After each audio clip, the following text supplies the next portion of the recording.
So hello aspirants, I hope आप सभी बहुत अच्छे होंगे एंड उससे भी ज्यादा अच्छी आपकी नीट प्रिपरेशन होने वाली है। तो जैसा कि आप सभी जानते हैं, आज हम स्टार्ट करने वाले हैं फिजिकल केमिस्ट्री।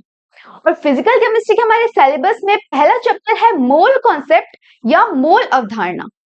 मोल अवधारणा के बारे में पढ़ने से पहले हम एक बात जान लेते हैं कि हम सीधा बेसिक से स्टार्ट करेंगे। ऐसा नहीं है कि मोल कॉन्सेप्ट पे आए, मोल कॉन्सेप्ट स्टार्ट कर दिया कि हाँ मोल कॉन्सेप्ट पढ़ेंगे आगे। नहीं, हम कहां से स्टार्ट करेंगे? बेसिक से। ओके, मोल कॉन्सेप्ट के अंदर आपको कौन कौन से टॉपिक्स पढ़ने हैं, कौन कौन से टॉपिक कवर करने हैं, पहले हम वो देख लेते हैं। ठीक है, चलिए तो क्या स्टार्ट करने जा रहे हैं हम? मोल कॉन्सेप्ट या मोल अवधारणा। इसके अंदर हमें जो टॉपिक्स कवर करने हैं वो है बेसिक्स ऑफ केमिस्ट्री। मैंने आपको पहले बताया कि हम कहां से स्टार्ट करेंगे? बेसिक से स्टार्ट करेंगे। सो जो केमिस्ट्री का बेसिक है, रसायन विज्ञान की जो मूल अवधारणा, हम वहां से स्टार्ट कर रहे हैं। ठीक है, उसके बाद हम पढ़ेंगे एटम्स एंड मॉलिक्यूल्स के बारे में।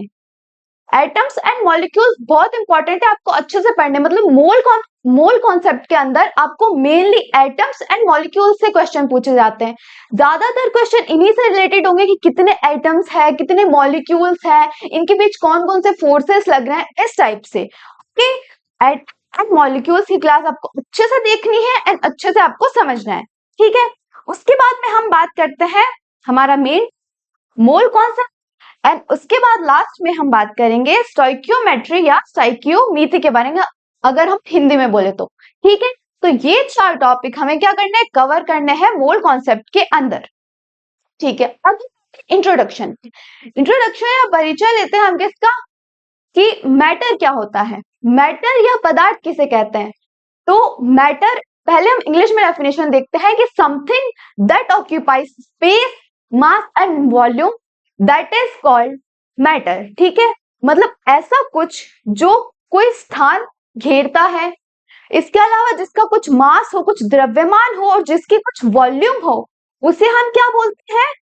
पदार्थ या मैटर। ठीक है, साइड में लिख लेते हैं कि जो पदार्थ है,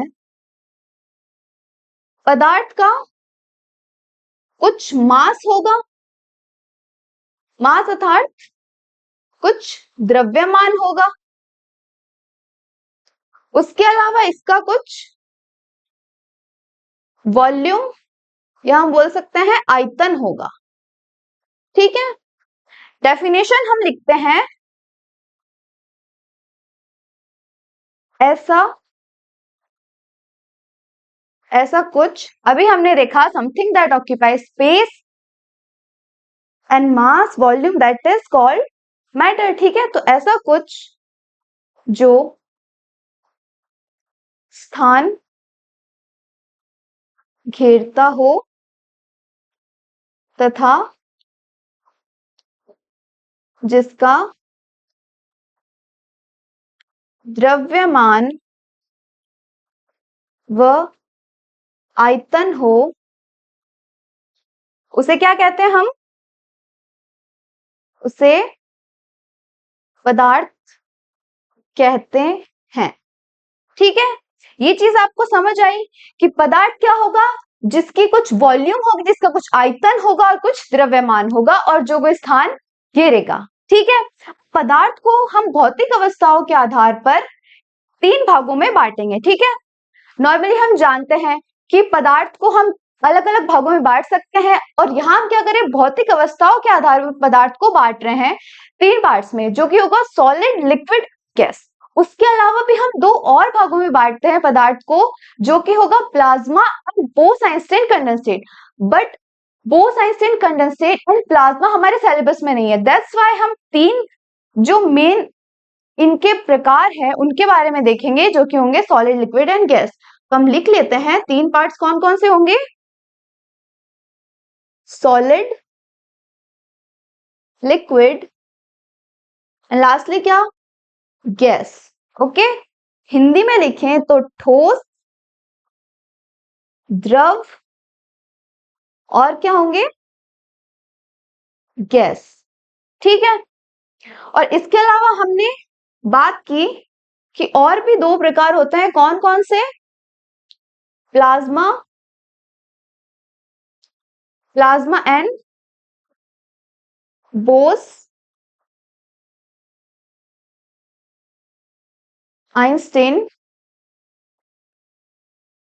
condensate, sorry Bose Einstein condensate, ठीक है। बट हमें इन दोनों पे फोकस नहीं करना, एक बार हमें ध्यान देना है इन तीन पार्ट्स पे जो कि है solid, liquid and gas. Okay, अब हम इनकी संरचना देखते हैं कि किस टाइप से हम सॉलिड, लिक्विड एंड गैस को बनाएंगे, है ना। किस टाइप से इनमें घटक परमाणु होंगे। अब घटक परमाणु ये नाम आगे आप बहुत आने वाला है कि घटक परमाणु क्या होते हैं। तो घटक परमाणु ऐसे परमाणु जिनसे मिलकर किसी पदार्थ का निर्माण होता है, उन्हें हम क्या बोलते हैं, घटक परमाणु। देखिए जैसे ठोसों की बात करते हैं हम, ठोस के अंदर घटक परमाणु इस प्रकार से होंगे, बहुत ही पास पास बनाएंगे, ठीक है। एक निश्चित व्यवस्था होती है, आप देख पा रहे हैं। बनने में थोड़ा ऐसा इतना ठीक नहीं बन पा रहा है, बट क्या होगा, इनकी निश्चित संरचना होगी सॉलिड्स में, ठीक है। अब आप देख पा रहे होंगे कि इनके बीच कुछ गैप है। अब जब हम सॉलिड्स की बात करते हैं तो सॉलिड्स आप देख पा रहे हैं, इसके घटक परमाणु, इसको भी डिनोट कर देते हैं कि इसके अंदर ये जो दे रखे हैं ये क्या है, लिख देते हैं घटक परमाणु। घटक परमाणु, ठीक है। घटक परमाणु क्या होते हैं, जिनसे किसी भी पदार्थ का निर्माण होता है, चाहे वो ठोस हो, द्रव हो या गैस हो, ठीक है। ठोसों में क्या है, घटक परमाणु बहुत ही पास पास है, इसी वजह से ये फ्रीली मूव नहीं कर पाते हैं। ठोस के जो घटक परमाणु है वो स्वतंत्र रूप से गति नहीं कर पाते हैं, मोशन नहीं कर पाते हैं, और इसी कारण क्या होता है, इस इनकी एक निश्चित संरचना होती है कि इनकी ठोस होगी, ठीक है। उसके बाद हम बात करें द्रवों की, तो द्रवों में क्या होता है, ठोसों की तुलना में घटक परमाणु थोड़े से दूर होते हैं। जैसे हम किस टाइप से बनाएंगे, एक घटक परमाणु यहाँ है, दूसरा यहाँ है, इस टाइप से, मतलब बिखरी हुई सी संरचना होती है। अब आप देख पा रहे हैं कि ठोसों की तुलना में घटक कण क्या है, थोड़े दूर दूर है, इस कारण इनकी कोई निश्चित संरचना है, इनका कोई निश्चित आकार नहीं होता। जबकि ठोसों का क्या होता है, निश्चित आकार होता है, क्योंकि इनके घटक कण बहुत पास पास है और फ्रीली मूव नहीं कर पा रहे हैं। जबकि ठोसों में क्या है, घटक कण थोड़े दूर है। ओके, द्रवों की बात की हमने, अब हम बात करेंगे गैसेस की। तो गैसेस में क्या होता है, गैसों के अंदर हम देखेंगे कि जो घटक परमाणु है वो बहुत ज्यादा ही दूर होंगे, इस टाइप से। तो आप देख पा रहे होंगे, अगर हम स्टार्टिंग से देखें, ये सॉलिड्स है, यहाँ पे घटक कण क्या है, एकदम पास पास, लिक्विड्स में थोड़े दूर गए, गैसेस में बहुत ज्यादा दूर चले जाते हैं। इस कारण क्या होता है, इनकी भी कोई निश्चित आकृति या निश्चित आकार नहीं होता है। ओके, इतना क्लियर हुआ। इसके बाद एक चीज और आपको ध्यान रखनी है कि जो सॉलिड्स होते हैं इनके अंदर काइनेटिक एनर्जी नहीं होती, इनके अंदर होती है वाइब्रेशनल एनर्जी। मतलब इनके जो पार्टिकल्स होते हैं वो अपनी माध्य स्थिति के इर्द गिर्द क्या करते हैं, वाइब्रेशन करते हैं या कंपन करते हैं, ठीक है। क्योंकि ये फ्रीली मूव तो कर नहीं पाते, तो क्या करते हैं, अपनी माध्य स्थिति के इर्द गिर्द ये कंपन करते हैं, वाइब्रेशन करते हैं। चलिए अब हम कुछ गुण देखते हैं और उन गुणों के आधार पर हम ठोस, द्रव और गैस के बारे में बताते हैं कि ये निश्चित है इनके गुण या अनिश्चित है, ठीक है। अभी थोड़ी देर पहले हमने बात की थी आकार के बारे में। आकार, ठोसों का आकार कैसा था, निश्चित आकार था, क्यों, क्योंकि इनके घटक कण पास पास है। द्रवों का कैसा था, अनिश्चित। हम जानते हैं कि द्रव को जिस भी पात्र में डाला जाता है उसी पात्र का वो आकार ग्रहण कर लेता है। जैसे हम एग्जांपल ले वाटर का या पानी का हम एग्जांपल ले रहे हैं, ठीक है। उसे हमने किसी ग्लास में डाला तो उस ग्लास का आकार ले लेता है।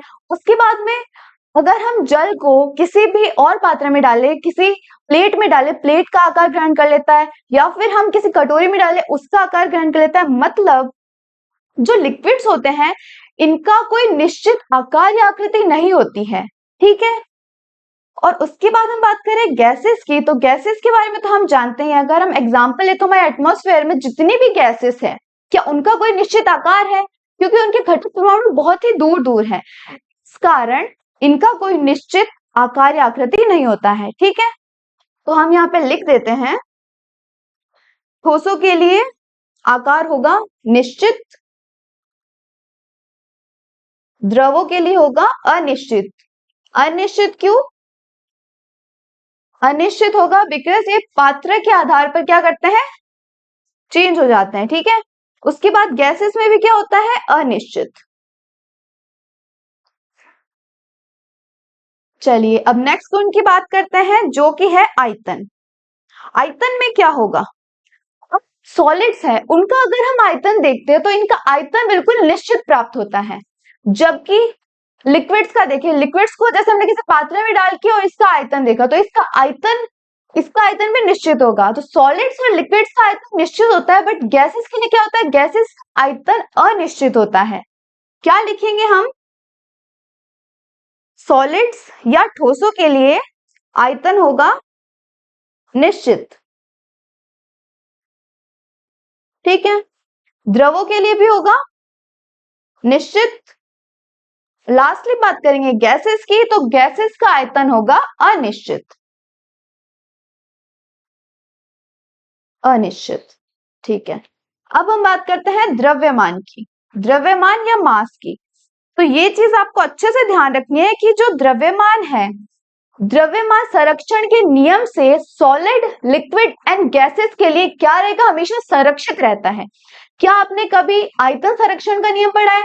क्या कभी आकृति या आयतन या फिर आकार संरक्षण का नियम पढ़ा है? नहीं पढ़ा होगा आपने, बट आपने द्रव्यमान संरक्षण का नियम पढ़ा होगा कि द्रव्यमान सदैव क्या रहता है, संरक्षित रहता है। तो ठोस, द्रव और गैसों के लिए द्रव्यमान क्या रहेगा, संरक्षित रहेगा। ठीक है, यहाँ पे स्टार लगा देते हैं, आपको अच्छे से याद रखनी है ये बात। द्रव्यमान, द्रव्यमान संरक्षण के नियम से सॉलिड, लिक्विड एंड गैस का द्रव्यमान सदैव निश्चित रहता है। निश्चित रहता है, या हम ऐसे बोल सकते हैं संरक्षित रहता है। किस नियम से, द्रव्यमान संरक्षण के नियम से। ओके, तो ये चीज आप ध्यान रखेंगे कि ठोसों का द्रव्यमान क्या होगा, निश्चित। उसी प्रकार द्रवों का भी निश्चित, और गैसेस का भी क्या होगा, निश्चित द्रव्यमान रहेगा। ओके, हमने आयतन पे लगा दिया जबकि हमें द्रव्यमान पे लगाना था। स्टार हम कहाँ लगाएंगे, द्रव्यमान पे। द्रव्यमान आपको ध्यान रखना है कि द्रव्यमान सदैव संरक्षित रहेगा सॉलिड, लिक्विड एंड गैसेस के लिए। अब बात करते हैं उष्मीय ऊर्जा की। उष्मीय ऊर्जा होती क्या है, अगर हम डेफिनेशन देखें, उष्मीय ऊर्जा क्या होती है, एक प्रकार की आंतरिक ऊर्जा। उष्मीय ऊर्जा की हम बात करें, उष्मीय ऊर्जा क्या होती है, एक प्रकार की आंतरिक ऊर्जा होती है जो कि किसी स्थान पर अपने तापमान के द्वारा प्रभाव डालती है। ठीक है, और आप जानते हैं काइनेटिक एनर्जी से कण इधर उधर क्या करते हैं, गति करते हैं, और वो गति किस कारण होती है, उष्मीय ऊर्जा के कारण ही होती है। तो हम ऐसे बोल सकते हैं कि उष्मीय ऊर्जा किसी भी पदार्थ के घटक कणों की गति के कारण ही होती है। ठीक है, क्या डेफिनेशन होगी, थर्मल एनर्जी या उष्मीय ऊर्जा किसी पदार्थ के घटक परमाणुओं की या घटक कणों की गति के कारण होती है या उत्पन्न होती है, हम ऐसा बोल सकते हैं।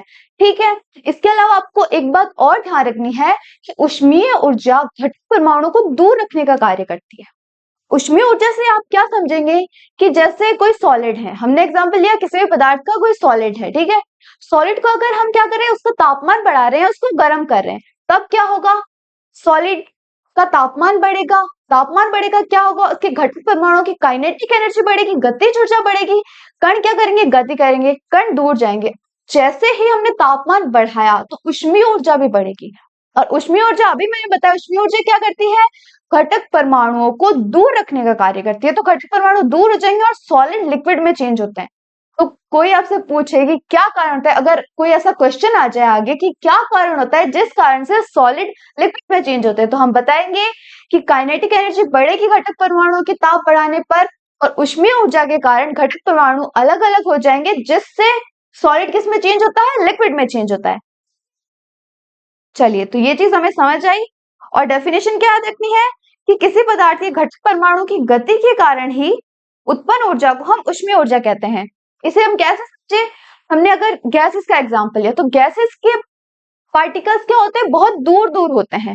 एक पार्टिकल यहाँ है तो एक पार्टिकल यहाँ, इतने दूर होंगे, ठीक है।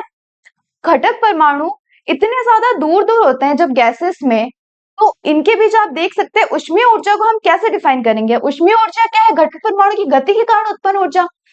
गैसेस में कण इतने ज्यादा दूर दूर है कि वो आसानी से क्या कर पा रहे हैं, आसानी से मूव कर पा रहे हैं, गति कर पा रहे हैं।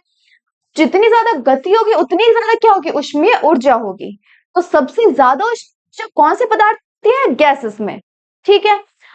अगर हम बात करें सॉलिड्स की, सॉलिड्स या ठोसों में क्या होता है, घटक कण एकदम पास पास होते हैं, ठीक है।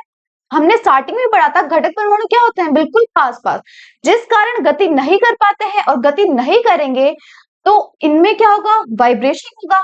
वाइब्रेशन के कारण हम क्या लिखेंगे कि इनमें ऊष्मीय ऊर्जा बहुत कम होगी, क्योंकि ऊष्मीय ऊर्जा क्या है, घटक परमाणु की गति कारण उत्पन्न ऊर्जा। सॉलिड्स में गति कर ही नहीं रहे, इस कारण क्या होगी, सबसे कम, या हम बोले निम्नतम ऊष्मीय ऊर्जा किन में होगी, सॉलिड्स में।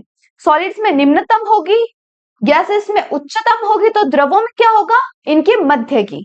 मतलब हम ऐसा बोल सकते हैं, अगर सॉलिड्स में निम्नतम है, ठोसों में क्या है, निम्नतम है, तो द्रवों में क्या होगी, सॉलिड से तो ज्यादा होगी, बट गैसेस से क्या होगी, कम होगी, ठीक है। इसको हम साइड में समझते हैं, ठीक है। किस टाइप से समझेंगे कि जैसे हमने कोई सॉलिड बना लिया, ठीक है, इसके घटक कण पास पास है। ये कण अगर गति कर ही नहीं पा रहे, गति कर ही नहीं रहे, और गति के कारण ही ऊष्मीय ऊर्जा होती है, तो इनमें क्या होगी, ऊष्मीय ऊर्जा, ऊष्मीय ऊर्जा निम्नतम, ठीक है। अब बात करते हैं लिक्विड्स की। लिक्विड्स में क्या होगा, घटक कण थोड़े दूर होंगे, जिस कारण कुछ मोशन होगा, कुछ गति होगी, जिससे इनकी ऊष्मीय ऊर्जा क्या होती है, मध्य की बोल सकते हैं, क्योंकि पहले हम गैसेस का बना लेते हैं, ठीक है। लास्ट में हम लिख देंगे कि द्रवों के लिए क्या होती है, मध्य की ऊष्मीय ऊर्जा होगी। अब यहाँ पे गैसेस में आप जानते हैं कि कण क्या होंगे, बहुत ही दूर दूर होंगे, जिस कारण क्या होगा, आसानी से क्या कर पाएंगे, आसानी से ये गति कर पाएंगे, ठीक है। इनमें गति सबसे ज्यादा होगी, जिस कारण ऊष्मीय ऊर्जा भी, ऊष्मीय ऊर्जा इनमें होगी अधिकतम, ठीक है। और लिक्विड्स की क्या ऊष्मीय ऊर्जा होगी, ऊष्मीय ऊर्जा मध्य की। किनके मध्य की, solid, solid and gases, okay. तो ऊपर हम क्या लिखेंगे, जब ऊष्मीय ऊर्जा की बात हो रही है, ऊष्मीय ऊर्जा ठोसों के लिए क्या होगी, निम्नतम, गैसों के लिए होगी अधिकतम,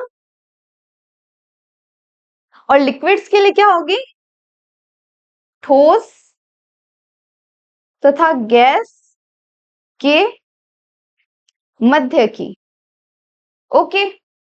अब यहाँ पे मैंने आपको एक चीज और बताई कि जो ऊष्मीय ऊर्जा है, ऊष्मीय ऊर्जा क्या करती है, घटक परमाणुओं को दूर रखने का कार्य करती है, तो वो हम आगे नोट में लिखेंगे। उससे पहले हम सॉलिड, लिक्विड एंड गैस के लिए उसको कैसे डिफाइन करते हैं वो भी लिख लेते हैं, ठीक है। गैसेस के लिए ऊष्मीय ऊर्जा क्या होगी, सबसे ज्यादा, ठीक है।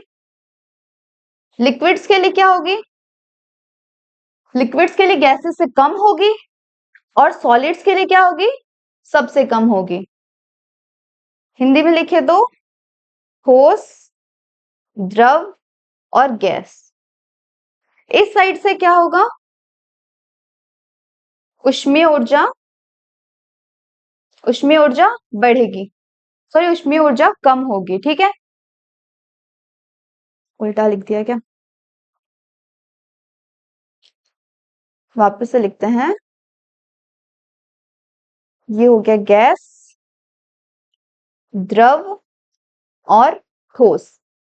इस साइड से ऊष्मीय ऊर्जा का बढ़ता क्रम होगा कि सबसे कम होगी सॉलिड्स के लिए, फिर होगी लिक्विड्स के लिए, और सबसे ज्यादा किसके लिए होगी? गैसेस के लिए। ठीक है, इतना क्लियर हुआ। इसके आगे हम एक नोट लगाते हैं कि ऊष्मीय ऊर्जा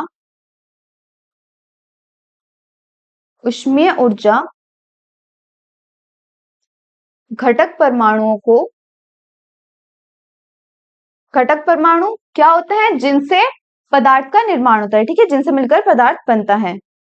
ऊष्मीय ऊर्जा घटक परमाणुओं को दूर, या हम बोल सकते हैं अलग रखने का कार्य करती है। ओके, ऊष्मीय ऊर्जा क्या करेगी? घटक परमाणुओं को दूर दूर रखेगी, अलग अलग रखेगी। ठीक है, इसे हम कैसे समझे? अभी हमने एग्जांपल लिया था कि सॉलिड्स को अगर हम गर्म करें, उनको क्या मिलेगी? ऊष्मीय ऊर्जा मिलेगी, और उनके घटक परमाणुओं की काइनेटिक एनर्जी बढ़ जाएगी, और काइनेटिक एनर्जी बढ़ने के कारण क्या होगा? जो घटक परमाणु है इधर उधर क्या करेंगे? पहले तो वाइब्रेट करेंगे, क्योंकि सॉलिड्स के घटक परमाणु क्या है? पास पास है, तो स्टार्टिंग में तो वाइब्रेट होगा। फिर और ज्यादा हम क्या करेंगे? तापमान बढ़ाएंगे, जिससे क्या होगा? काइनेटिक एनर्जी और ज्यादा बढ़ेगी, घटक परमाणु दूर जाएंगे, और ऊष्मीय ऊर्जा भी बढ़ेगी। ठीक है, उसके कारण सॉलिड किस में चेंज हो जाएंगे? लिक्विड्स में। ठीक है, लिक्विड्स में क्या करेंगे? और ज्यादा हम तापमान बढ़ाएंगे। तापमान बढ़ाया तो क्या मिलेगी? घटक परमाणुओं को काइनेटिक एनर्जी मिलेगी। काइनेटिक एनर्जी या गतिज ऊर्जा जब बढ़ेगी, तो हम जानते हैं कि जो घटक परमाणु है उनकी गति के कारण उत्पन्न ऊर्जा कौन सी होती है? ऊष्मीय ऊर्जा। तो ऊष्मीय ऊर्जा भी यहाँ पे बढ़ रही है, ऊष्मीय ऊर्जा बढ़ेगी। ऊष्मीय ऊर्जा क्या करती है? घटक परमाणु को दूर रखने का कार्य करती है, तो घटक परमाणु और ज्यादा दूर हो जाएंगे, जिस कारण लिक्विड्स किस में चेंज होता है? गैसेस में चेंज होते हैं। ठीक है, इतना क्लियर हुआ। और इन सब का कारण क्या है? ऊष्मीय ऊर्जा। ठीक है, अब आप एक चीज और जानते हैं, हम थर्मोडायनेमिक्स में एक चीज पढ़ते हैं जिसे बोलते हैं एंट्रोपी। एंट्रोपी को किससे डिनोट करते हैं? हम एस से। साइड में लिखते हैं एंट्रोपी, जिसे हम किससे डिनोट करते हैं? एस से।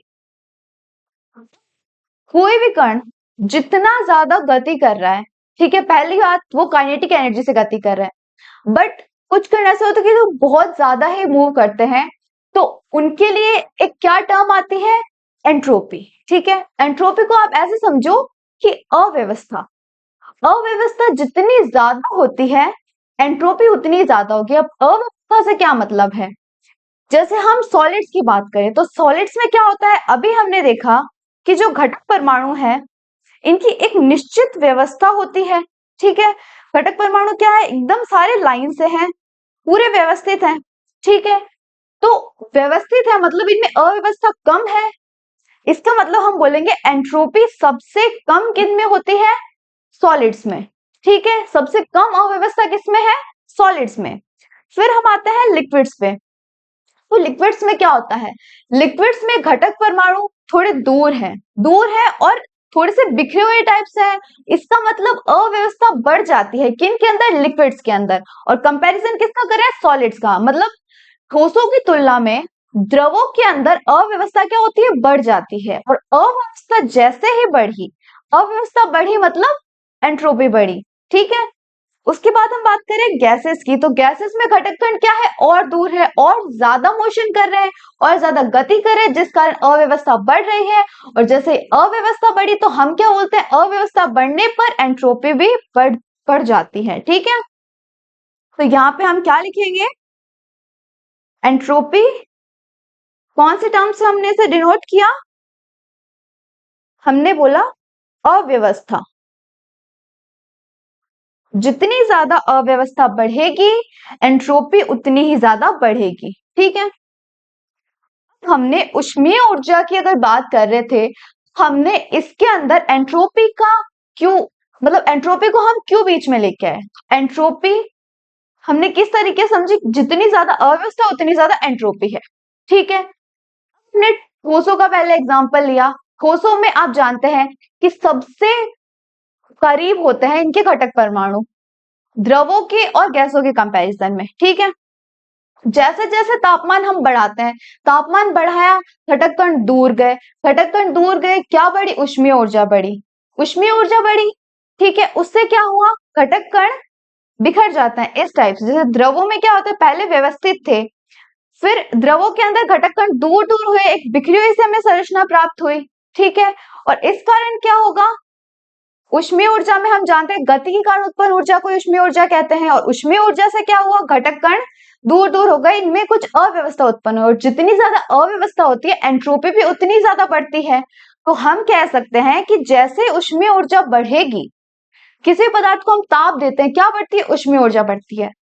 तो ऊष्मीय ऊर्जा बढ़ने पर क्या बढ़ेगी, अव्यवस्था बढ़ेगी, और जैसे अव्यवस्था बढ़ी तो क्या बढ़ी, एंट्रोपी। अब आपको एंट्रोपी का कॉन्सेप्ट समझ आया होगा कि जैसे ही हम अव्यवस्था बढ़ाते हैं, अव्यवस्था किस वजह से बढ़ रही है, ऊष्मीय ऊर्जा से बढ़ रही है, ऊष्मीय ऊर्जा से अव्यवस्था बढ़ेगी, अव्यवस्था बढ़ने से एंट्रोपी बढ़ेगी। ओके, तो यहां हम लिख लेते हैं, ऊष्मीय ऊर्जा बढ़ने पर क्या बढ़ती है, एंट्रोपी। ओके, और ऐसे बोल सकते हैं कि अव्यवस्था बढ़ेगी, ठीक है, किसकी वजह से, ऊष्मीय ऊर्जा की वजह से, और अव्यवस्था बढ़ने से एंट्रोपी बढ़ जाएगी। Okay, clear. उसके बाद हम बात करते हैं अंतराण्विक बलों की। अंतराण्विक बलों के बारे में हमने पढ़ लिया, सॉरी, ऊष्मीय ऊर्जा के बारे में हमने पढ़ लिया। अब हम पढ़ेंगे अंतराण्विक बलों के बारे में कि आईएमएफ होते क्या है, इंटरमॉलिक्यूलर फोर्सेस होते क्या है, ठीक है। सबसे पहले आप यहाँ पे एक टर्म लिखेंगे जो होगी अट्रैक्शन, ठीक है। ये चीज आपको ध्यान रखनी है, जब भी बोले अट्रैक्शन, दो घटक परमाणु के मध्य आकर्षण को ही हम क्या बोलेंगे, आईएमएफ या इंटरमॉलिक्यूलर फोर्सेस, ठीक है। इंटरमॉलिक्यूलर फोर्सेस या अंतराण्विक बल होते क्या है, किसी भी पदार्थ के घटक परमाणुओं के मध्य लगने वाले आकर्षण बल को ही हम क्या बोलेंगे, अंतराण्विक बल, ठीक है। यहाँ भी डेफिनेशन में यह लिख रखा है कि घटक परमाणु या कॉन्स्टिट्यूएंट पार्टिकल्स के मध्य लगने वाले आकर्षण बल को हम क्या बोलते हैं, अंतराण्विक बल बोलते हैं, ठीक है। इसके बाद हम बात करते हैं अंतराण्विक दूरी। यहाँ पे हम छोटा सा एक डायग्राम टाइप बना लेते हैं जिससे आपको समझ आए कि कोई भी दो हमने बनाए, ये घटक परमाणु है, ठीक है, घटक परमाणु, इनके मध्य जो अट्रैक्शन लग रहा है, जो आकर्षण बल लग रहा है, उसी को हम क्या बोलेंगे, अंतराण्विक बल या इंटरमॉलिक्यूलर फोर्स, ठीक है। इंटरमॉलिक्यूलर डिस्टेंस की बात करते हैं, अंतराण्विक दूरी क्या होती है। तो नाम से आप समझ पा रहे होंगे कि अंतराण्विक बल क्या होते हैं, आकर्षण बल दो घटक परमाणु के मध्य लगने वाले। तो अंतराण्विक दूरी क्या होगी, दो घटक परमाणु के मध्य की दूरी को हम क्या बोलेंगे, अंतराण्विक दूरी, ठीक है। तो पहले डेफिनेशन कि दो घटक परमाणुओं के मध्य की दूरी को अंतराण्विक दूरी कहते हैं। ओके, अब एक चीज आपको ध्यान रखनी है कि जैसे जैसे अंतराण्विक दूरी कम होती है, अंतराण्विक बल बढ़ते हैं, ठीक है। एक एग्जांपल से हम समझते हैं कि कोई भी, जैसे हम बोलते हैं कोई भी दो घटक परमाणु है, ठीक है, इनके बीच दूरी कितनी देख पा रहे हैं, दूरी बहुत कम है। दूरी कम है मतलब आकर्षण ज्यादा होगा, दूरी कम है, अगर दूरी कम है आकर्षण क्या होगा, आकर्षण ज्यादा होगा। अगर आकर्षण ज्यादा है तो क्या ज्यादा होगा, आईएमएफ की वैल्यू ज्यादा होगी, इंटरमॉलिक्यूलर फोर्सेस ज्यादा होंगे, ठीक है। आईएमएफ की वैल्यू क्या है यहाँ पे, ज्यादा होगी, ठीक है।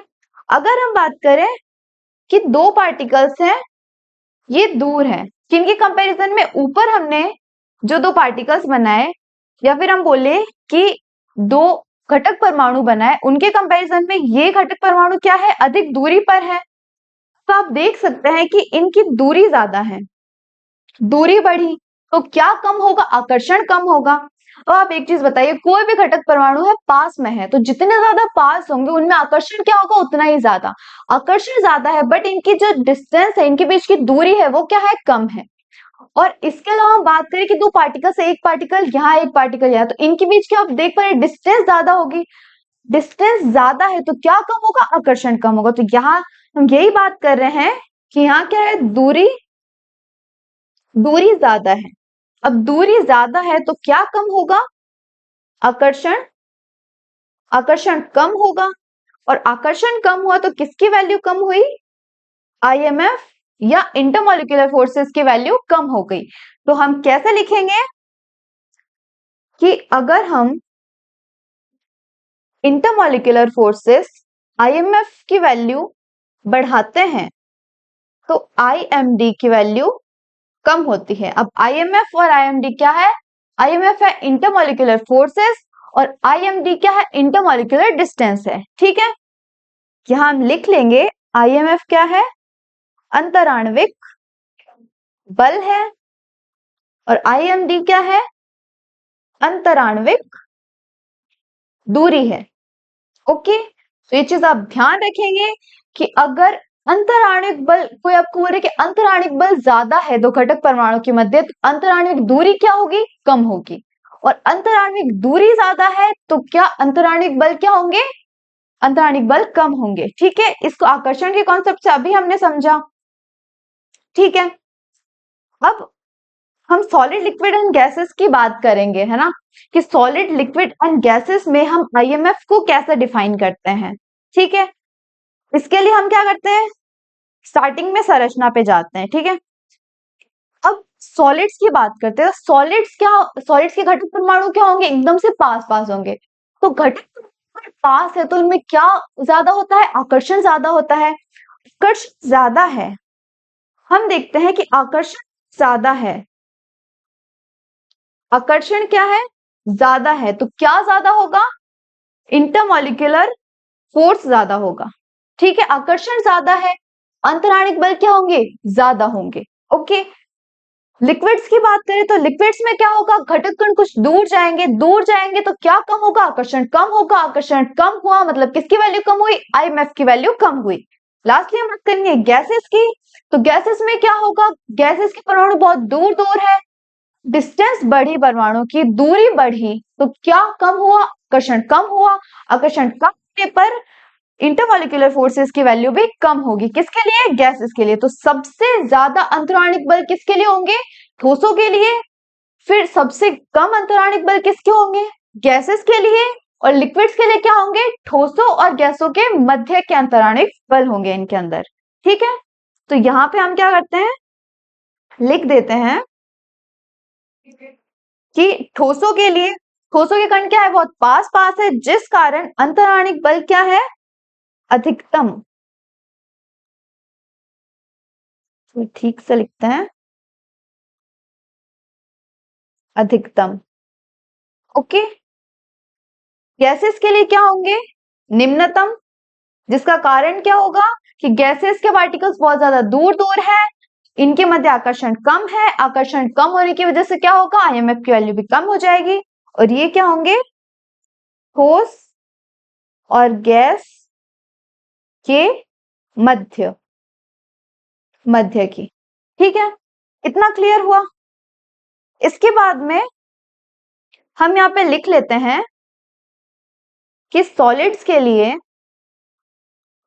सॉलिड के लिए क्या होगा, अंतराणिक बल सबसे ज्यादा होंगे, लिक्विड्स के लिए उनसे कम होंगे, एंड गैसेस के लिए सबसे कम होंगे। जिसका कारण क्या है कि सबसे पहले क्या थे, कण पास थे, पास से आकर्षण ज्यादा था।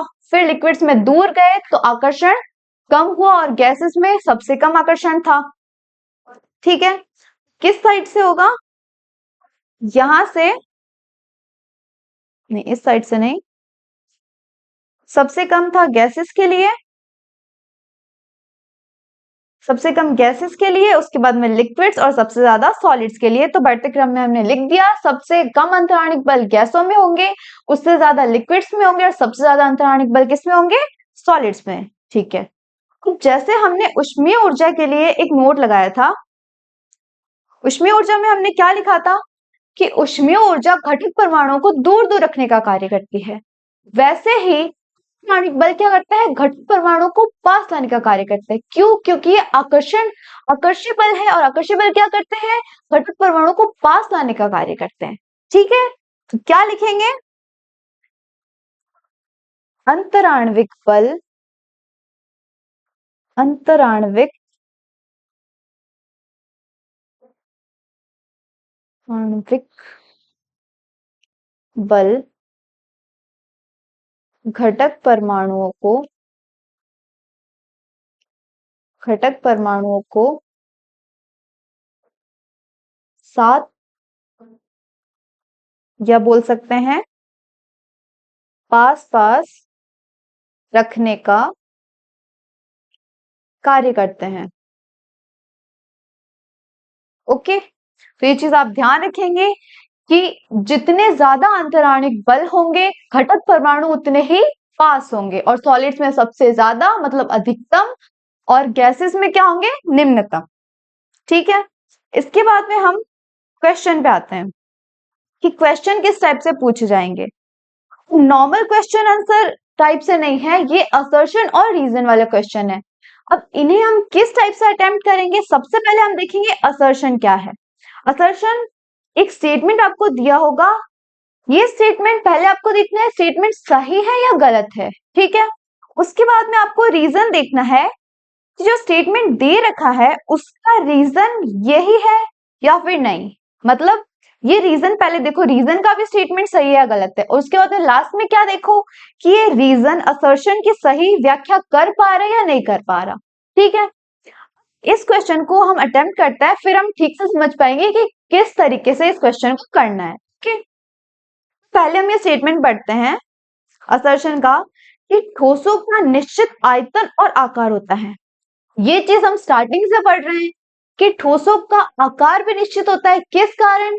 कि उसके घटक परमाणु बहुत करीब होते हैं, बहुत पास पास होते हैं, जिस कारण ये फ्रीली मोशन नहीं कर पाते, स्वतंत्र रूप से गति नहीं कर पाते, और क्या होता है? इनके आकार, इनके आयतन और आकार निश्चित होते हैं। ओके, तो ये स्टेटमेंट तो एकदम से सही है, असर्शन सही है।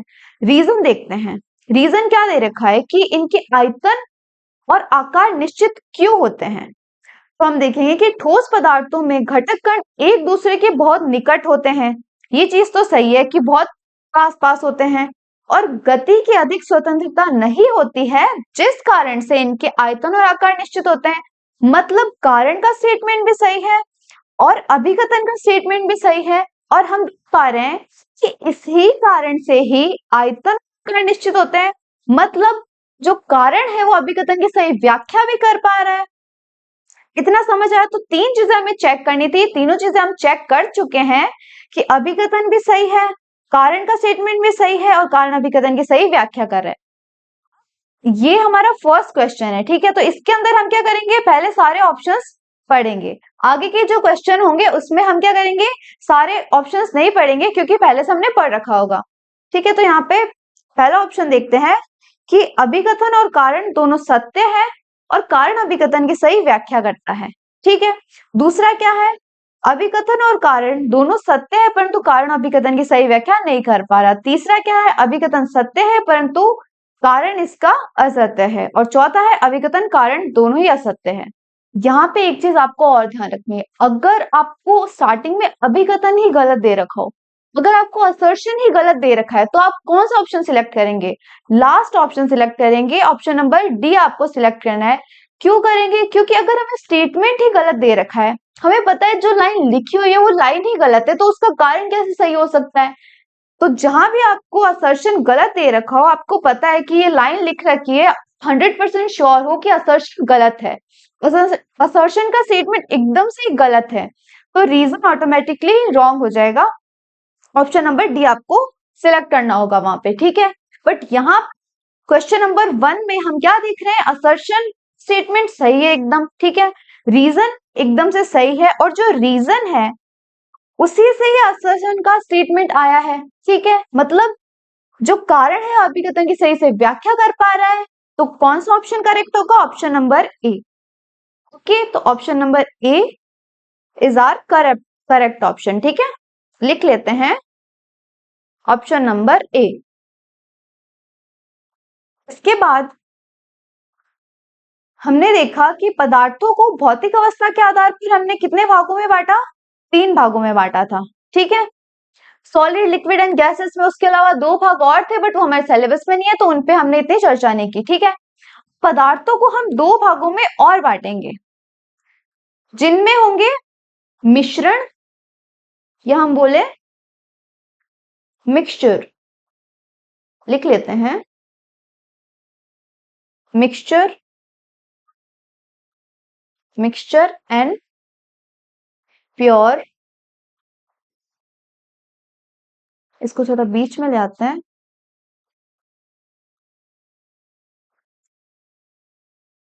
ठीक है, तो क्या बात कर रहे हैं हम? पदार्थों को हमने 2 भागों में बांटा। पहला तो था मिक्सचर, फिर ठीक से लिखते हैं इसे, मिक्सचर। मिक्सचर या हिंदी में लिखे तो मिश्रण। और प्योर सब्सटेंस, प्योर सब्सटेंस। ठीक है, और यहां हम बोले शुद्ध, शुद्ध द्रव्य। द्रव्य मतलब पदार्थ ही होते हैं, तो शुद्ध पदार्थ भी हम बोल सकते हैं। ओके, तो 2 पार्ट्स में हमने डिवाइड किया। पहला था मिक्सचर एंड दूसरा था प्योर सब्सटेंस। चलिए, तो अब हम बात करते हैं मिक्सचर की। तो मिश्रण होते क्या है? मिश्रण के अंदर हम किन्हीं भी 2 पदार्थों को मिक्स करते हैं। ठीक है, और उन पदार्थों के मूल गुणों में कोई परिवर्तन नहीं होता। ठीक है, और ना ही इनमें कोई रासायनिक अभिक्रिया होती है। इनमें हम सिंपली क्या करेंगे, कोई भी 2 पदार्थ है उनको सिर्फ मिक्स किया। ठीक है, कोई भी इनमें केमिकल रिएक्शन नहीं होगी और कोई भी न्यू प्रोडक्ट नहीं बनेगा, कोई भी नया पदार्थ इनमें नहीं बनेगा। ठीक है, मिश्रण, मिश्रण में क्या होगा? नया पदार्थ नहीं बनता है, या हम बोल सकते हैं कोई भी नया उत्पाद नहीं बनता है। ठीक है, और मिश्रण जो होते हैं, मिश्रण को भी हम 2 भागों में बांटते हैं। मिश्रण 2 प्रकार के होते हैं, समांगी मिश्रण और विषमांगी मिश्रण। ठीक है, कितने प्रकार के होंगे मिश्रण? 2 प्रकार के, जिनके अंदर होंगे समांगी और विषमांगी। 2 टाइप्स में हम क्या करते हैं, इनको डिवाइड कर देते हैं। समांगी मिश्रण, समांगी मिश्रण, और क्या होंगे? विषमांगी मिश्रण। ठीक है, समांगी मिश्रण होते क्या हैं? हम समांगी मिश्रण बोलते किनको है? तो ऐसे मिश्रण जिनके अंदर पदार्थ में, समांगी मिश्रण क्या होंगे? एक मिनट, समांगी मिश्रण क्या होंगे?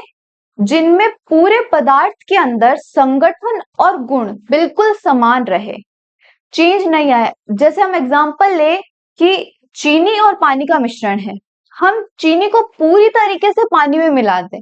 ठीक है, अब हम कहीं से भी टेस्ट करें, हर जगह से हमें टेस्ट बिल्कुल समान मिलेगा। ठीक है, और हम और एग्जांपल ले, किसी कोल्ड ड्रिंक का एग्जांपल ले, तो कोल्ड ड्रिंक को हम देखिए तो कहीं से भी टेस्ट अलग नहीं होता पूरी कोल्ड ड्रिंक में। अब जैसे कोई भी पात्र है, इसमें सपोज कोल्ड ड्रिंक है। ठीक है, कोल्ड ड्रिंक को चाहे आप यहां से लो, यहां से टेस्ट करो, यहां से टेस्ट करो, सब जगह टेस्ट इसका क्या होगा? समान होगा। ठीक है, तो समांगी मिश्रण क्या होते हैं? जिनमें जिनमें संगठन, संगठन व गुण समान हो, पूरे मिश्रण में, मतलब जो पूरा मिश्रण बना है उस मिश्रण में संगठन और गुण सभी जगह समान है, कहीं भी कोई परिवर्तन नहीं आता। ठीक है, इसके अगर हम एग्जाम्पल्स लें, एग्जाम्पल क्या क्या होंगे?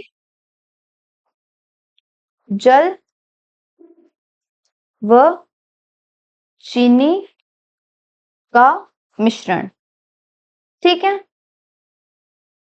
और एग्जाम्पल ले, जल व नमक का मिश्रण, नमक का मिश्रण। ओके, इस टाइप से हम एग्जाम्पल्स ले सकते हैं। इसके अलावा अगर हम देखें, हवा भी एक प्रकार का मिश्रण है, और कौन सा, किस मिश्रण की बात करें हम? समांगी मिश्रण की। अब आप देख सकते हैं कि जो हमारे एटमॉस्फेयर है इसमें कितनी सारी गैसेस हैं और सभी का मिश्रण है। ओके, तो हवा भी क्या है? समांगी मिश्रण है। उसके अलावा हम बोले तो समुद्री जल, ये कुछ एग्जाम्पल हो गए समांगी मिश्रण के। अगर विषमांगी मिश्रण की बात करें तो विषमांगी मिश्रण क्या होते हैं? जिनमें, अब समांगी से आप समझ गए, समांगी मिश्रण में क्या होगा? संगठन और गुण पूरे मिश्रण में समान रहेंगे, और विषमांगी मिश्रण में क्या होंगे? संगठन और गुण पूरे मिश्रण में अलग अलग होंगे, जिनमें संगठन व गुण पूरे मिश्रण में समान नहीं रहते। ओके, आपको एक चीज और ध्यान रखनी है कि जो समांगी मिश्रण होते हैं इन्हें हम अलग अलग नहीं देख सकते, बट जो विषमांगी मिश्रण होते हैं इन्हें हम आसानी से देख सकते हैं कि ये अलग अलग पदार्थों का मिश्रण है। जैसे हम देखें कि अगर जल में या पानी में हमने क्या खोली? चीनी खोली। ठीक है, अच्छे से पूरी डिजोल्व हो गई चीनी, पूरी तरीके से घुल गई, तो क्या हम देख सकते हैं अलग अलग की किस जगह चीनी है किस जगह पानी है? नहीं देख सकते। बट विषमांगी मिश्रणों में क्या होता है? हम अलग अलग देख सकते हैं, आइडेंटिफाई कर सकते हैं कि यहाँ पे चीनी है और यहाँ पे रेत का मिश्रण है। ठीक है, जैसे कि अभी मैंने एग्जांपल बताया कि चीनी और रेत का अगर हमने मिश्रण लिया, चीनी और मिट्टी का हमने मिश्रण लिया, ठीक है, उसको अगर हम पृथक करना चाहे आसानी से पृथक कर सकते हैं। उसी तरह हम समांगी मिश्रणों को भी पृथक कर सकते हैं, बट विषमांगी मिश्रणों को पृथक करने में ज्यादा आसानी होती है। ओके, अब एग्जाम्पल लिखते हैं हम विषमांगी मिश्रणों की। विषमांगी मिश्रणों के एग्जाम्पल क्या क्या होंगे? डायरेक्ट एग्जाम्पल लिखते हैं, चीनी व रेत का मिश्रण, रेत का मिश्रण, रेत यहाँ पे मिट्टी की बात हो रही है। ठीक है, उसके बाद में पानी और तेल का मिश्रण। ठीक है, अब आप एक चीज बताइए कि जिस जिस तरीके से हम देख सकते हैं कि किसी भी पात्र में हमने क्या लिया है? जल लिया है, उसमें अगर हम तेल को डालते हैं तो तेल के ऊपर एक सतह बन जाती है अलग से। ठीक है, तो अलग अलग हम देख पाते हैं कि नीचे तो पात्र में क्या होगा? जल होगा, और ऊपर की तरफ तेल होगा। तो विषमांगी मिश्रणों को हम अलग अलग देख सकते हैं, बट समांगी मिश्रणों में इसको नहीं देखा जा सकता।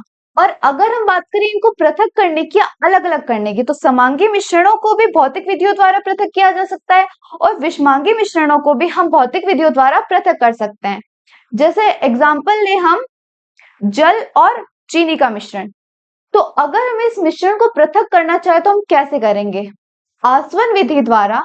हमने 9th क्लास में पढ़ी है आसवन विधि, जिसके द्वारा हम क्या कर सकते हैं? चीनी और जल के मिश्रण को अलग कर सकते हैं। ठीक है, उसके अलावा हम देखें चीनी और नमक के मिश्रण को, इसे हम वाष्पन विधि द्वारा अलग कर सकते हैं। और ये दोनों विधियां, आसवन और वाष्पन, दोनों ही क्या है? भौतिक विधियां हैं। तो भौतिक विधियों के द्वारा हम क्या कर सकते हैं? समांगी मिश्रण को पृथक कर सकते हैं। ठीक है, उसके बाद हम बात करते हैं विषमांगी मिश्रणों की, तो इन्हें भी हम भौतिक विधियों द्वारा पृथक कर सकते हैं। जैसे चीनी और रेत का मिश्रण है, इसे अगर हम पृथक करना चाहे तो क्षरण विधि द्वारा हम पृथक कर सकते हैं। क्लियर? अब हम बात करते हैं प्योर सब्सटेंस। तो प्योर सब्सटेंस या शुद्ध पदार्थ होते क्या हैं? ऐसे पदार्थ जिनमें हम किन्हीं तत्वों को तत्वों की केमिकल रिएक्शन करके यौगिक बनाते हैं। ऐसी अभिक्रिया क्या कहलाती है? ऐसी अभिक्रिया से बना पदार्थ क्या कहलाता है? प्योर सब्सटेंस या शुद्ध पदार्थ कहलाता है। ठीक है, और प्योर सब्सटेंस क्या होता है? प्योर सब्सटेंस के अंदर एक अलग ही हमें नया उत्पाद प्राप्त होता है। स्टार्टिंग में जो अभिकारक हमने लिया उससे अलग गुण दर्शाने वाला उत्पाद हमें प्राप्त होता है। जैसे पहले हम इसको दो पार्ट्स में डिवाइड करते हैं। ठीक है, दो भागों में हमने बांटा इसे। प्योर सब्सटेंस को थोड़ा साइड में बनाते हैं। प्योर सब्सटेंस को भी हम दो पार्ट में डिवाइड करते हैं। पहला होगा तत्व, एलिमेंट, और दूसरा होगा यौगिक, तत्व और यौगिक। ठीक है, या इंग्लिश में हम लिखे तो कंपाउंड। तो तत्वों के अगर हम एग्जांपल ले, तत्व क्या होंगे? H2, N2, O2, इस टाइप से। ठीक है, और अगर हम इन तत्वों की रासायनिक अभिक्रिया करवाएं, जैसे हमने H2 और O2 इन दोनों की क्या करवाई? केमिकल रिएक्शन करवाई, तो इनसे क्या बनता है? H2 बनता है। क्या H2 के गुण दर्शाता है? क्या O2 के गुण दर्शाता है? नहीं, एक अलग ही हमें उत्पाद प्राप्त होता है H2O। ठीक है, जो ना तो H2 के गुण दर्शा रहा है, ना ही O2 के गुण दर्शा रहा है। तो शुद्ध पदार्थों में क्या होता है? नए पदार्थ बनते हैं। या हम लिख भी लेते हैं, नए पदार्थ, या हम बोले उत्पाद बनते हैं। ठीक है, क्या होगा? यहाँ पे तत्वों से यौगिक बनेंगे और जो कि बिल्कुल ही अलग होंगे तत्वों से। ठीक है, जिनके गुण एकदम से अलग होंगे। हमने क्या किया? H2 और O2 दोनों की हमने रिएक्शन करवाई, जिनसे हमें क्या मिला? H2O। एग्जाम्पल लिखते हैं H2O का। अब H2O बिल्कुल ही नया उत्पाद है, जो ना H2 के गुण दर्शा रहा है, ना ही O2 के। ओके, इस तरीके से और एग्जाम्पल लेते हैं। CO2, C4H10, NH3, CH4। तो ये कुछ एग्जाम्पल है यौगिकों के। ठीक है, बात करें कि क्या प्योर सब्सटेंसेस को हम भौतिक विधियों द्वारा पृथक कर सकते हैं? बिल्कुल नहीं, क्योंकि इनमें केमिकल रिएक्शन हुई है और जिससे एक अलग हमें नया उत्पाद प्राप्त हुआ है, तो उससे हम भौतिक विधि द्वारा पृथक नहीं कर सकते, परंतु जो मिश्रण होते हैं इन्हें हम भौतिक विधि द्वारा पृथक कर सकते हैं। ठीक है, एक क्वेश्चन करते हैं जिससे हमें और क्लैरिटी आए कि हमें कितना समझ आया इस बारे में। ओके, पहले हम देखते हैं अभिकथन। अभिकथन का स्टेटमेंट क्या लिखा है कि एक समांगी मिश्रण के घटकों को भौतिक विधियों का उपयोग करके अलग नहीं किया जा सकता। अभी हमने ऊपर देखा कि जो मिश्रण है, चाहे हम समांगी मिश्रण की बात करें, चाहे हम विषमांगी मिश्रण की बात करें, दोनों को ही हम भौतिक विधियों द्वारा पृथक कर सकते हैं। बट यहाँ पे क्या बता रखा है कि समांगी मिश्रण को भौतिक विधियों द्वारा अलग या पृथक नहीं किया जा सकता। मतलब हमारा अभिकथन ही गलत है। और मैंने बताया, अगर आपको स्टार्टिंग में असर्शन ही गलत दे रखा है, अभिकथन ही गलत दे रखा है, तो रीजन तो सही हो ही नहीं सकता। अभिकथन भी गलत होगा, यहाँ पे अभिकथन भी गलत है, कारण भी गलत है। अब आप लोग बोलेंगे कि कारण किस तरीके से गलत होगा, तो एक बार पढ़ भी लेते हैं। ठीक है, समांगी मिश्रण की संरचना सर्वत्र एक समान होती है। ये चीज तो सही है कि संगठन और गुण पूरे समांगी मिश्रण में समान होंगे, ये चीज तो ठीक है। क्योंकि अब इसका भी रीजन दे रखा है, क्योंकि घटक प्रतिक्रिया करके यौगिक बनाते हैं। अब आप बताइए, यौगिक क्या मिश्रणों में बनते हैं? मिश्रणों में तो हम दो पदार्थों को मिक्स करते हैं। और यौगिक कहाँ बनते हैं? प्योर सब्सटेंस के अंदर या शुद्ध पदार्थों के अंदर बनते हैं।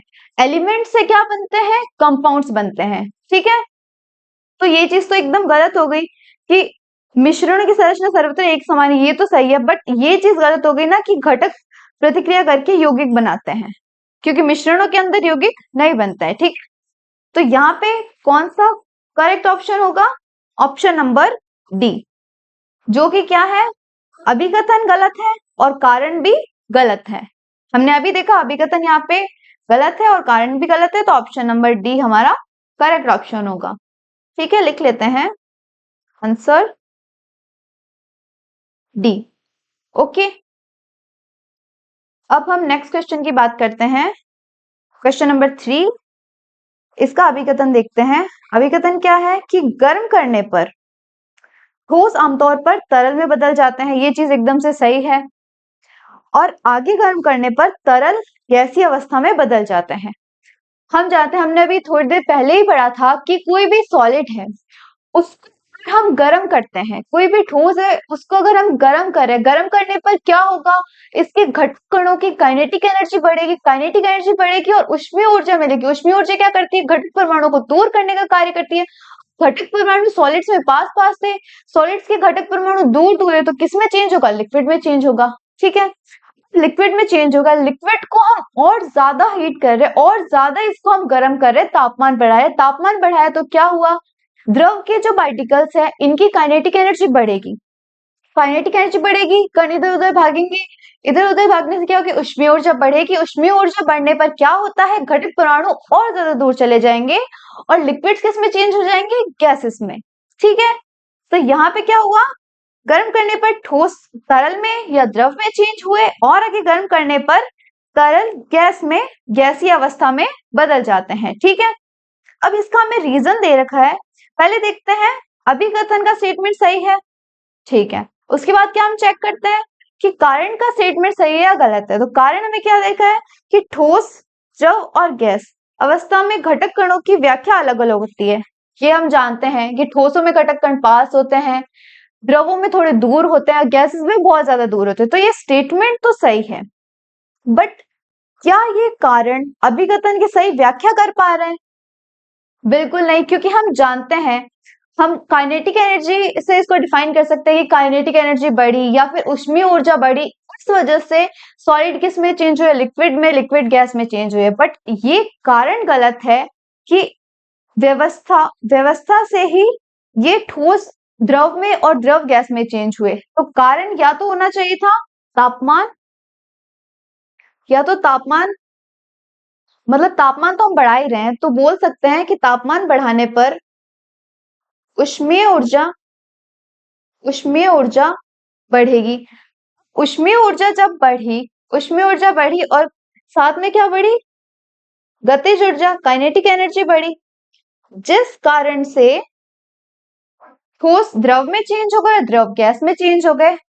बट व्यवस्था और ताप का कोई कनेक्शन नहीं है कि व्यवस्था, ठोस, तरल और गैस की व्यवस्था अलग अलग थी, जिस कारण से ताप बढ़ाने पर ठोस द्रव में चेंज हुए, द्रव गैस में चेंज हुए। मतलब अभिकथन का स्टेटमेंट एकदम सही है, कारण का स्टेटमेंट एकदम से सही है, और जो कारण है वो अभिकथन की सही से व्याख्या नहीं कर पा रहा। इस कारण से ये ठोस द्रव में चेंज नहीं होते और द्रव गैस में चेंज नहीं होते। सही कारण क्या है, ताप बढ़ाएंगे, गतिज ऊर्जा बढ़ेगी घटक परमाणुओं की, जिस कारण ऊष्मीय ऊर्जा बढ़ेगी और घटक परमाणु ऊष्मीय ऊर्जा से दूर चले जाते हैं, हम जानते हैं। ऑप्शन नंबर कौन सा करेक्ट होगा? काफी स्टूडेंट्स क्या करते हैं, यहाँ पे अभिकथन सही कर देते कि अभिकथन सही है, कारण भी सही है, और लास्ट में कर देते हैं कि कारण अभिकथन की सही व्याख्या कर पा रहे हैं। बट हमने क्या देखा कि कारण अभिकथन की सही व्याख्या नहीं कर पा, तो ऑप्शन नंबर बी हमारा क्या है, करेक्ट ऑप्शन है। ओके, कौन सा करेक्ट ऑप्शन है? ऑप्शन नंबर बी, जो कि क्या दे रखा है, अभिकथन सही है, कारण सही है, और कारण अभिकथन की सही व्याख्या नहीं कर पा रहा। ओके, अब हम बात करते हैं परमाणु और अणु की। परमाणु क्या होते हैं, डेफिनेशन लिखते हैं हम, दूसरे पेन से लिखते हैं, किसी पदार्थ की, किसी पदार्थ की निम्नतम, ठीक से लिखते हैं, निम्नतम, निम्नतम या बोले छोटी से छोटी इकाई को परमाणु कहते हैं। ठीक है, तो क्या बोलेंगे हम, परमाणु होते क्या है, किसी पदार्थ की निम्नतम या सबसे छोटी इकाई को हम क्या बोलते हैं, परमाणु या एटम बोलते हैं। ठीक है, अब अणु क्या होते हैं, दो परमाणुओं को मिलाकर क्या बनता है, अणु बनता है। और या फिर हम ऐसे बोले, जब भी एक से अधिक परमाणु की बात हो रही हो तो हम किसकी बात कर रहे हैं, अणु की। ओके, इंग्लिश में भी लिख देते हैं साथ में, स्मॉलेस्ट यूनिट ऑफ मैटर। ठीक है, अब हम अणुओं की बात कर रहे हैं। अणु क्या होते हैं, दो या दो से अधिक,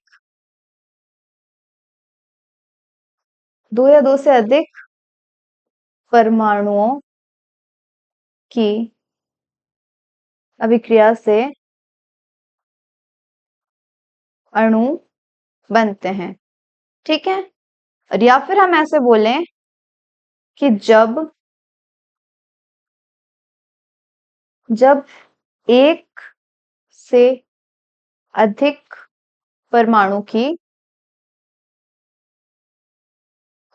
की बात की जाए। ओके, इंग्लिश में लिख देते हैं, मोर देन वन एटम। ठीक है, अगर सिर्फ एटम की बात कर रहे हैं मतलब एक परमाणु, और जब भी एक परमाणु से अधिक की बात करें तो हम किसके बारे में बता रहे हैं, अणु के बारे में। ठीक है, चलिए आगे चलते हैं। अब अणु को दो प्रकार से बांट सकते हैं, उससे पहले हम क्या करते हैं, एग्जांपल्स लिख लेते हैं। परमाणु कौन कौन से होंगे, हाइड्रोजन, नाइट्रोजन, ऑक्सीजन, इस टाइप से अलग अलग परमाणु होंगे। ठीक है, अणुओं की बात करें, H2O, CO2, NO2, इस टाइप से अणु होंगे। ठीक है, तो अणुओं और परमाणु के हमने एग्जाम्पल लिख लिए। अब अणु भी दो प्रकार के होते हैं, समपरमाणु अणु और विषम परमाणु अणु। ठीक है, लिख लेते हैं अणुओं के दो प्रकार, समपरमाणु और विषम परमाणु। समपरमाणु अणु, उसके अलावा विषम परमाणु अणु। अब आप नाम से ही समझ पा रहे होंगे, समपरमाणु मतलब ऐसे अणु जिनका निर्माण समान परमाणुओं से हुआ है, उन्हें क्या बोलते, समपरमाणु अणु। और विषम परमाणु अणु ऐसे अणु जिनका निर्माण अलग अलग परमाणु से मिलकर बना होता है, उन्हें हम क्या बोलते हैं, विषम परमाणु अणु। ठीक है, लिख देते हैं, ऐसे अणु जिनका निर्माण समान परमाणुओं से होता है। ठीक है, एग्जाम्पल्स लेंगे, एग्जाम्पल क्या होंगे, H2 ले सकते हैं, N2, S8, P4। ठीक है, इसका मतलब हाइड्रोजन के दो परमाणु मिलकर एक H2 का निर्माण करते हैं, नाइट्रोजन के दो परमाणु मिलकर किसका निर्माण करते हैं, N2 के एक अणु का निर्माण करते हैं। उसी तरह यहाँ पे 8 सल्फर के परमाणु और 4 फास्फोरस के परमाणु मिल रहे हैं और एक अणु का निर्माण कर रहे हैं, जो कि क्या है, समपरमाणु अणु है। ठीक है, अब बात करते हैं विषम परमाणु अणु की। विषम परमाणु अणु में क्या होगा, पहले डेफिनेशन लिखते हैं, अलग अलग परमाणु मिलकर अणु का निर्माण करते हैं। ओके, एग्जाम्पल लिखते हैं साथ में, एग्जाम्पल अभी जैसे हमने लिखा था H2O, C4H10। ठीक है, इसके अलावा CO2, तो कुछ एग्जाम्पल है विषम परमाणु अणु के। इसके अंदर अलग अलग परमाणु मिल रहे हैं, जैसे हाइड्रोजन, ऑक्सीजन। ठीक है, ये परमाणु मिलकर किसका निर्माण कर रहे हैं? H2O के एक अणु का निर्माण कर रहे हैं। ठीक है, अब बात करते हैं एटॉमिसिटी या परमाणुकता क्या होती है। ठीक है, तो number of atoms in a molecule, एक अणु में जितने परमाणु हैं उसे हम क्या बोलते हैं? परमाणुकता या एटॉमिसिटी बोलते हैं। ठीक है, हिंदी में लिखते हैं, किसी अणु में उपस्थित परमाणुओं की संख्या को एटॉमिसिटी या हिंदी में क्या बोलते हैं? परमाणुकता कहते हैं। ठीक है, एक एग्जाम्पल ले, एग्जाम्पल हम लेते हैं O2 का। ठीक है, हमने O2 का एग्जाम्पल लिया। O2 की एटॉमिसिटी कितनी होगी? 2। अब इसकी परमाणुकता 2 कैसे हुई? क्योंकि इसमें टोटल परमाणु कितने हैं? 2 परमाणुओं ने मिलकर एक O2 के अणु का निर्माण किया। इसका मतलब एटॉमिसिटी या परमाणुकता कितनी होगी ऑक्सीजन की? 2 होगी।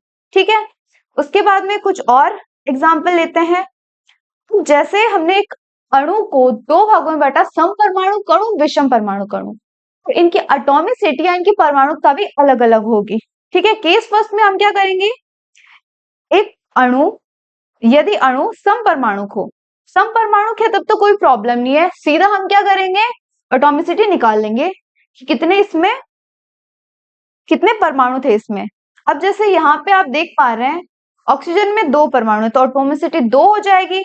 सल्फर में 8 है, एटॉमिसिटी 8 हो जाएगी। नाइट्रोजन में 2 है, हाइड्रोजन में 2 है, तो इनकी 2 एटॉमिसिटी हो जाएगी। तो यहाँ पे लिख लेते हैं, कितनी होगी परमाणुकता? 2 होगी। यहाँ पे कितनी होगी परमाणुकता? 8। यहाँ पे परमाणुकता कितनी होगी? 2, और यहाँ पे भी 2 होगी। ठीक है, तो समपरमाणु अणुओं की अगर आप एटॉमिसिटी निकालना चाहो या परमाणुकता निकालना चाहो, कैसे निकालोगे? जितने भी आपको परमाणु दिख रहे हैं, हाँ, तो समपरमाणु अणुओं में आप परमाणुकता कैसे देखेंगे? परमाणुकता जितने भी आपको परमाणु दिख रहे हैं, यहाँ पे 2 परमाणु दिख रहे हैं, परमाणुकता 2 हो जाएगी। यहाँ पे 8 है, यहाँ पे 2 है, यहाँ पे 2 है। ठीक है, लिख देते हैं परमाणुकता यहाँ, या फिर आपको परमाणुता भी बोल सकते हैं। ठीक है, परमाणुकता या परमाणुता, और ये भी होगी परमाणुकता। अब समपरमाणु अणु के लिए आपने निकाली कि परमाणुकता किस टाइप से होगी। अब विषम परमाणु अणुओं में अलग अलग परमाणु से मिलकर अणु बनता है, तो उसकी हम एटॉमिसिटी कैसे निकालेंगे वो देखते हैं। जैसे हम बात करते हैं H2SO4 की, तो H2SO4 में कितने परमाणु हैं? हाइड्रोजन के 2 परमाणु, तो पहले हम हाइड्रोजन की लिखेंगे, उसके बाद में सल्फर का 1 है तो सल्फर की लिखेंगे, फिर ऑक्सीजन की 4 है तो ऑक्सीजन की। इस तरीके से अलग अलग परमाणुओं की हम क्या निकालेंगे? परमाणुकता निकालेंगे। और अगर आपसे पूरे अणु की, पूरे H2SO4 के अणु की अगर परमाणुकता आपसे पूछ ले, आप क्या करेंगे? सभी को ऐड कर देंगे और पूरे H2SO4 के अणु की परमाणुकता आपको मिल जाएगी। ठीक है, तो स्टार्ट करते हैं।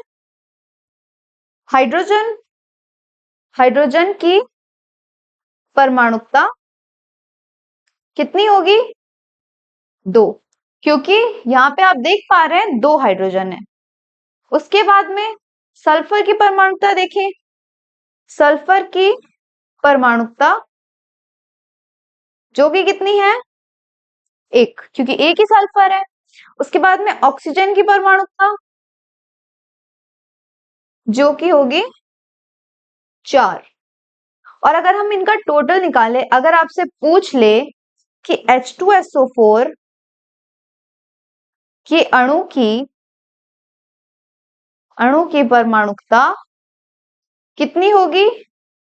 7। इन सभी का टोटल कर दो, 4 और 2 6 और 1 7, तो टोटल परमाणुकता कितनी निकली? 7। इसका मतलब H2SO4 के एक अणु की परमाणुकता कितनी होती है?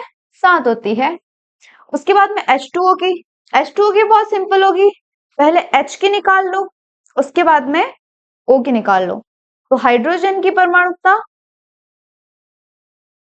कितनी होगी? हाइड्रोजन की परमाणुकता 2, ठीक है।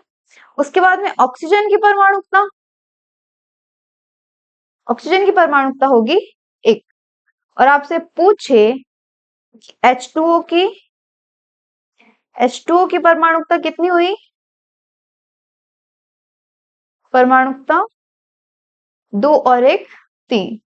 H2O के एक अणु की, और ये भी चीज आपको ध्यान रखनी है कितने अणु आपको दे रखे। अगर H2O का एक अणु आपको दिया है तो H2O के एक अणु की परमाणुकता कितनी हुई? 3। अगर इसकी जगह H2O के 2 अणु दिए होते कि 2 अणुओं की परमाणुकता आप निकालो तो कितनी होगी? 3 को इंटू कर दो, नॉर्मली 3 को 2 से इंटू कर दो तो 6 आ जाती परमाणुकता, ठीक है।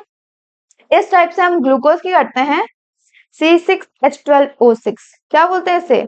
ग्लूकोज, ठीक है। अब ग्लूकोज के एक अणु की अगर हम परमाणुकता निकालें तो पहले किसकी निकालते हैं? कार्बन की। कार्बन की कितनी होगी? कार्बन की परमाणुकता 6। हाइड्रोजन की परमाणुकता, हाइड्रोजन की परमाणुकता कितनी हो जाएगी? 12। और लास्ट में निकालेंगे ऑक्सीजन की परमाणुकता, कितनी हो जाएगी? 6। अब आपसे पूछ ले कि ग्लूकोज, या फिर ऐसे लिखे C6H12O6 के अणु की परमाणुकता कितनी हो जाएगी?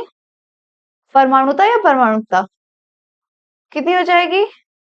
6 और 6 12, 12 12 24, तो 24 आ जाएगी इनकी परमाणुकता ग्लूकोज के एक अणु की। ध्यान रखना है एक अणु दे रखा है ग्लूकोज का, तो ग्लूकोज के एक अणु की परमाणुकता कितनी हो जाएगी? 24। ओके। उसके बाद में एक क्वेश्चन करते हैं हम कि पहले यहाँ पे क्या दे रखा था? ग्लूकोज का एक अणु दे रखा था। इसके आगे कुछ नहीं, मतलब क्या यहाँ पे 1 है, एक अणु दे रखा है। तो यहाँ पे क्वेश्चन में पूछा है अगर ग्लूकोज का कितना हो? 10 अणु हो, तो 10 अणुओं के लिए हम कैसे निकालेंगे?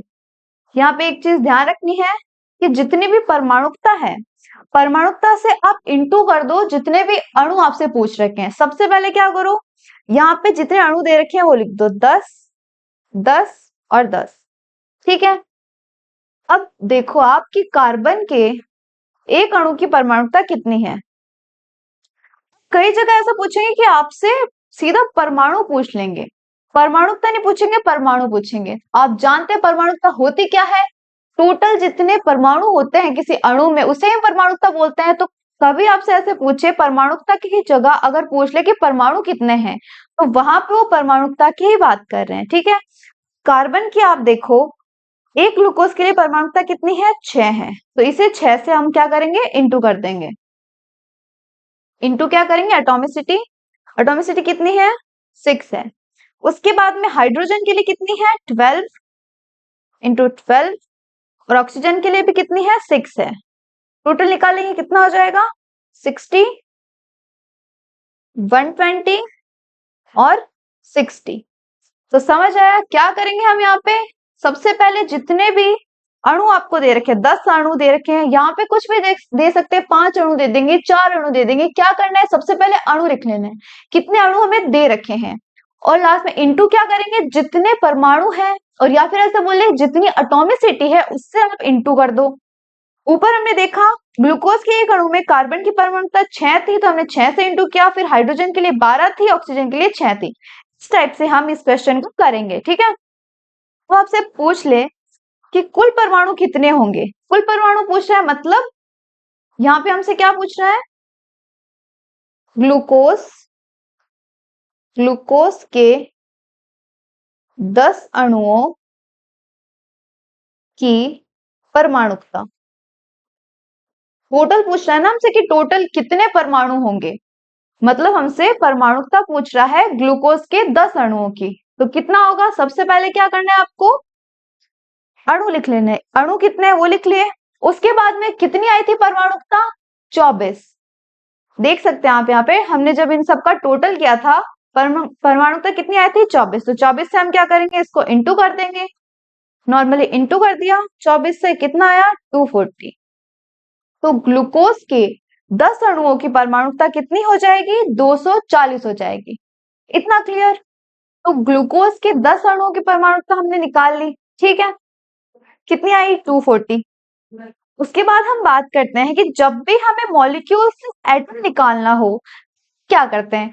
यहां हमने क्या किया, हमें 10 मॉलिक्यूल दे रखे थे, 10 अणु दे रखे थे, 10 अणुओं से हमने क्या किया, परमाणु निकाले, परमाणुता निकाली। और परमाणुता क्या होती है, टोटल परमाणुओं की संख्या होती है, ठीक है।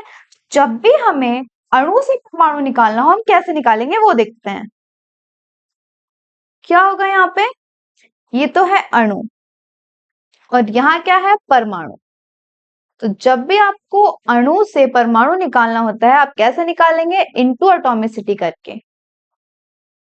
क्या करेंगे, इनटू परमाणुकता, मतलब परमाणुकता से या जितने भी परमाणु है उनसे आप गुणा कर दो, आपको क्या मिल जाएंगे, अणुओं से परमाणु मिल जाएंगे। अगर आपको परमाणु से अणु निकालने हो, कहीं भी आपको दे रखा हो कि इतने परमाणु है, कितने अणु स्टार्टिंग में थे, ये हमें देखना है। उसके लिए हम क्या करेंगे, डिवाइड कर देंगे। क्या करेंगे, भाग करेंगे किसका, परमाणुता का, परमाणुता या परमाणुता का। ओके, एक क्वेश्चन से समझेंगे। हमें क्या दे रखा है कि 20 परमाणु ऑक्सीजन के उपस्थित हैं। 20 परमाणु उपस्थित है किसमें, पहले तो H2SO4 की बात की है और फिर बात की है CO2 की, ठीक है। सबसे पहले हम यहाँ पे क्या करेंगे, सबसे पहले आप ये देखो कि H2SO4 में, सबसे पहले आप ये देखो H2SO4 है, इसके अंदर कितने ऑक्सीजन है, यहाँ पे 4।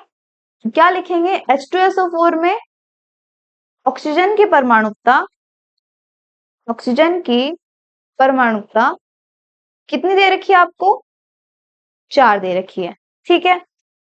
अब आपको परमाणुता दे रखी है, मतलब परमाणु दे रखे हैं, और परमाणु से जब भी आपको अणु निकालने, आप क्या करते हैं, भाग करते हैं परमाणुता का।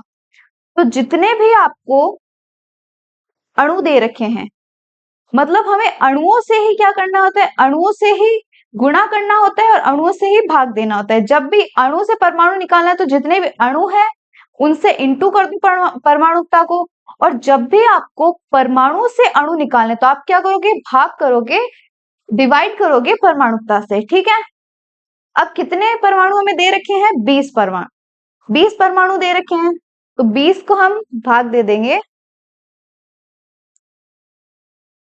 4 से, कितना आ जाएगा 5, मतलब 5 अणुओं की आवश्यकता होगी। अगर हम 5 अणु लेंगे तब हमें 20 परमाणु प्राप्त होंगे।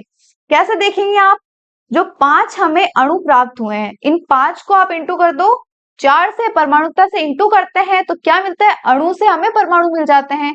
5 इंटू 4 करेंगे, हमें क्या मिलेगा, 20 मिलेगा, मतलब 20 परमाणु हमें प्राप्त होते हैं, ठीक है।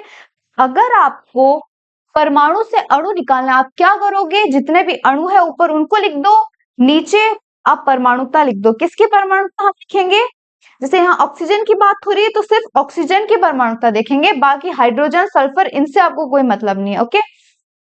अब जैसे हम CO2 का करते हैं, CO2 का अब करने का ट्राई करो, और साथ में मैं भी बता देती हूँ कि CO2 का किस टाइप से होगा। अब CO2 में कितने ऑक्सीजन आपको दिख रहे हैं, CO2 के अंदर हम देख पा रहे हैं, CO2 की हम परमाणुता लिखते हैं, CO2 में ऑक्सीजन कितने हैं, ऑक्सीजन की परमाणुता या फिर जितने टोटल ऑक्सीजन है वो लिख लेते हैं, कितने होंगे 2।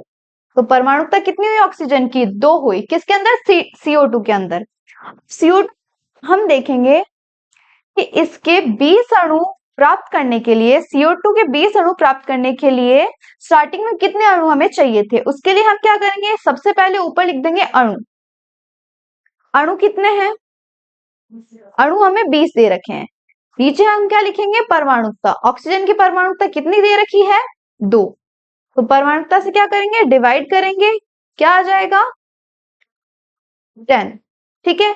मतलब हम जब 10 अणु 10 अणु लेंगे CO2 के, तब हमें 20 परमाणु प्राप्त होंगे ऑक्सीजन के। आप इंटू करके देख सकते हो कि ये हमें क्या मिले हैं, 10 अणु मिले। 10 अणुओं से आप परमाणुता को इंटू कर लो, क्या आएगा 20, मतलब 20 हमें परमाणु प्राप्त होंगे अगर हम 10 अणु लेंगे स्टार्टिंग में।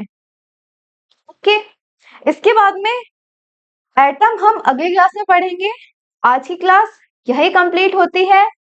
अगर आपको आज की क्लास समझ आई तो प्लीज लाइक करिएगा, चैनल को सब्सक्राइब करिए। इसके अलावा कमेंट में जो भी आपको डाउट लगता है वो डाउट आप आराम से पूछ सकते हैं। कमेंट सेक्शन आप लोगों के लिए है, तो जो भी डाउट आता है आप लोग पूछ लीजिए वहां पे। उसके अलावा RNM अकेडमी ऐप डाउनलोड करिए। चैनल का लिंक क्या होगा, डिस्क्रिप्शन में दिया होगा। टेलीग्राम का, तो टेलीग्राम चैनल भी आप ज्वाइन कर सकते हैं। और RNM अकेडमी ऐप भी डाउनलोड करना है और RNM अकेडमी को सब्सक्राइब भी करना है। ओके, आज की क्लास समझ आई तो लाइक करें, अपने फ्रेंड्स को शेयर करें। Thank you so much.